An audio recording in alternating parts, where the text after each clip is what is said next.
On a rendez-vous avec l'agent Verhagen, et l'agent Verhagen, c'est lui.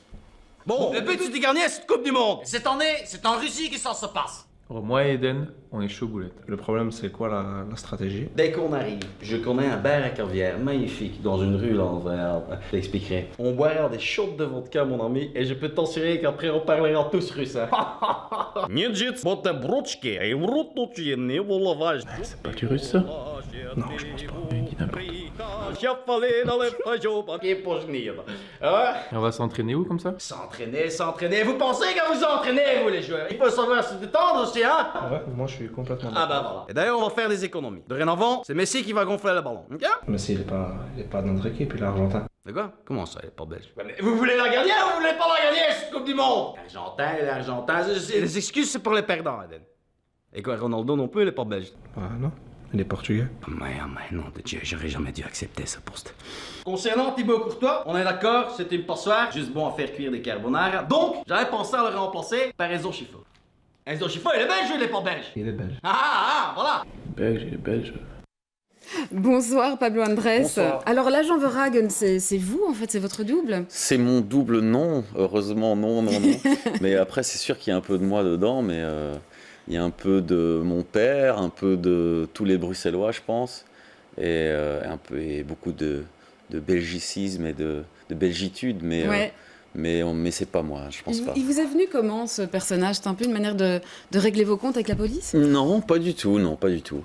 Je n'utilise pas vraiment l'humour pour régler des comptes, c'est avant tout juste pour faire rire et m'amuser, mais en gros, c'est juste que j'aime bien imiter et traduire ce que je vois, ce que je vis, et en fait, c'est parti de... Quand j'étais ado, comme tout le monde, j'ai pu me faire contrôler avec des amis par la police, et puis c'est sorti d'une petite imitation d'une phrase où la police nous disait bonsoir, passez un bon moment, ah, hop, contre l'identité générale. Voilà, c'est venu d'une petite imitation, ça a fait marrer, et puis avec les années, je l'ai étoffé et voilà, travaillé avec le temps, je l'ai rajouté un peu de plein de choses, c'est devenu un petit puzzle de plein de choses, et puis maintenant il existe tout seul, quoi. Et puis de langage aussi, il y a vraiment un travail sur le langage avec ces mots qu'il utilise, et puis alors vraiment ces expressions et ces espèces de distorsions de la langue avec ces asthmes que vous ajoutez à certains moments. Ouais, c'est ça. En fait, c'est un peu comment je dirais ça, la poésie du terroir. C'est-à-dire que pour moi, c'est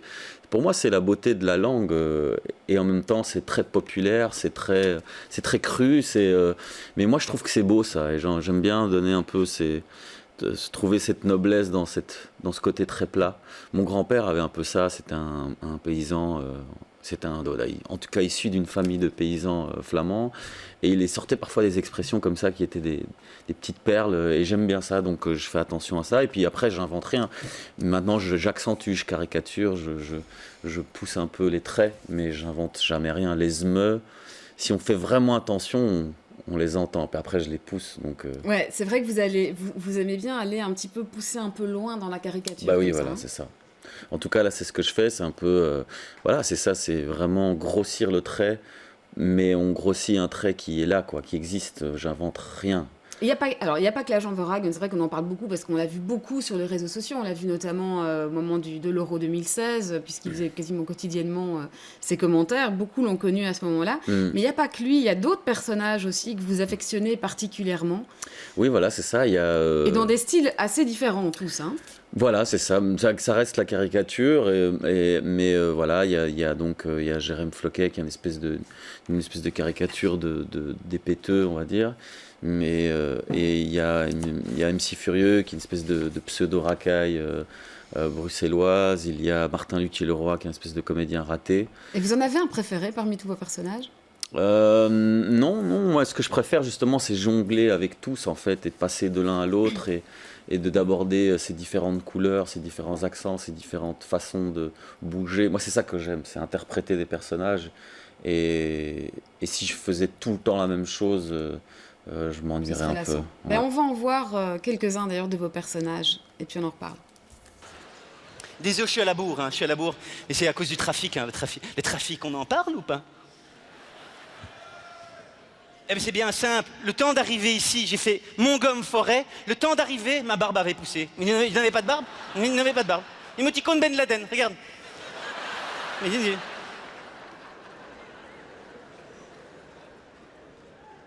Et puis il y a des travaux partout, on est d'accord. Mais il y a des ouvriers nulle part. Ah ben oui, ben voilà.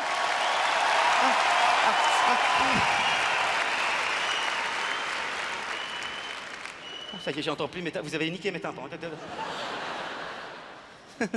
Et puis alors, t'as tout le centre de Bruxelles qui est piétonnier. Vous avez vu ça, hein? Et tout est piétonnier. Bientôt, c'est tout le pays qui sera piétonnier, hein? Ah ben, ils vont construire un ring tout autour du pays, puis au milieu, ben, tu te débrouilles. Ben, ce sera la pampa.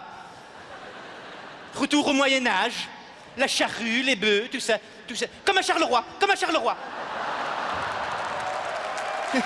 Et c'est chouette. Oh, arrête. C'est chouette. Alors là, on a vu, vous avez rempli Forêt Nationale, c'est quand même un beau défi, là, relevé. Vous y attendiez, ça? Pas du tout. On s'attendait à faire 2-3 000 personnes et puis ça nous a totalement dépassé. Et, moi en premier, j'étais super surpris et c'était un souvenir extraordinaire. Et d'ailleurs, ce sera diffusé bientôt sur une chaîne concurrente voilà, le 1er janvier. Donc ouais, je suis tout content. Pour moi, c'est un peu l'aboutissement de 10 ans de scène. Parce que ça fait déjà 10 ans que vous faites de la scène. C'est vrai qu'on voit beaucoup commencé sur les réseaux sociaux, mais ça fait déjà longtemps que vous avez... Voilà, j'ai commencé sur la scène. Ouais. J'ai commencé sur la scène et voilà, j'ai joué mon spectacle devant 2-3 personnes. Et voilà, j'ai galéré comme tous les humoristes, je pense. Et puis voilà, Et puis vous remplissez Forêt Nationale. Et puis là, c'est vrai que du coup, symboliquement, c'est très fort parce que voilà, c'est quelque chose que j'ai toujours rêvé, mais sans l'imaginer que ça puisse être une réalité un jour, quoi. Et donc quand ça se fait symboliquement, c'est un moment que j'oublierai jamais, ça c'est sûr. Alors là, vous en faites une autre de scène bientôt, c'est le Théâtre Saint-Michel. Vous avez décidé de faire Noël en famille, racontez-nous. Mais voilà, donc ce sera qui votre famille? C'est les amis, c'est les copains humoristes avec qui je travaille depuis des années et qui sont devenus vraiment des amis. Et donc voilà, c'est un spectacle que je voulais inédit. Donc l'idée en fait c'est vraiment c'est que du neuf. On a écrit que pour ce soir-là. Ce qu'on va jouer là. Vous avez travaillé ensemble, donc on peut dire voilà. Guillermo Guise, il y aura Charlie Dupont, il y aura Cody. James Dino, Cody. Et là vous avez vraiment travaillé ensemble sur un spectacle. Ce ne sera pas des numéros chacun. On est encore en train de travailler d'ailleurs. Donc en gros ouais c'est ça. Donc c'est tout ce qui va se jouer là n'aura jamais été fait avant. Et donc c'est un peu une expérience que je propose avec les gens. Et donc et l'idée c'est vraiment d'aborder tout ce qui se passe autour des fêtes, donc Noël, les repas, les bonnes résolutions de l'année, etc. C'est vrai qu'il y a de la matière. Hein. Et tout, voilà, exactement. Et donc on est tous en train d'écrire, de travailler pour ce soir-là, pour ce spectacle-là. Donc je rappelle, c'est le 12 janvier et c'est au Théâtre Saint-Michel. Merci Pablo Andrés d'être venu nous voir ce soir